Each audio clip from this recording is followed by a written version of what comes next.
સાબરકાંઠા જિલ્લામાં પોલીસનું ફાયરિંગ, ગુજસી ટોકનો આરોપી ભાગવાનો પ્રયાસ કરતા હાથમાં ગોળી વાગી. સાબરકાંઠા જિલ્લામાં શામળાજી નજીક શનિવારે સાંજે ફિલ્મી દ્રશ્ય જેવી ઘટના સર્જાઈ હતી.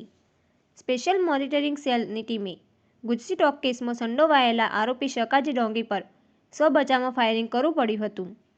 આરોપીએ પોલીસે કસ્ટડીમાંથી ભાગવાનો પ્રયાસ કરતા આ કાર્યવાહી કરાઈ હોવાનું પોલીસ સૂત્રોએ જણાવ્યું છે.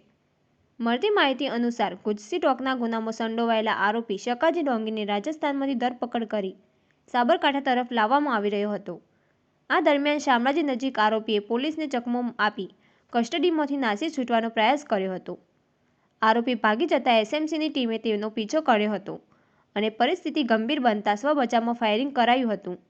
ફાયરિંગ દરમિયાન આરોપીના જમણા હાથમાં ગોળી વાગતા તે લોહીલુહાણ હાલતમાં જમીન પર ઢળી પડ્યો હતો.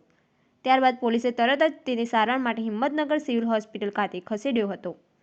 ઘટનાની ગંભીરતા ધ્યાનમાં રાખીને હિંમતનગર સિવિલ હોસ્પિટલમાં ચુસ્ત પોલીસ બંદોબસ્ત ગોઠવવામાં આવ્યો છે. હોસ્પિટલ પરિસરને પોલીસ છાવણીમાં ફેરવી દેવામાં આવી છે. એસએમસીના ઉચ્ચ અધિકારીઓ સાથે એ ડિવિઝન પીઆઈ અને એલસીબી પીઆઈ સહિતનો કાફલો પણ હોસ્પિટલ પહોંચ્યો હતો. હાલ આરોપીની સારવાર ચાલી રહી છે અને સમગ્ર મામલે વધુ તપાસ હાથ ધરવામાં આવી છે.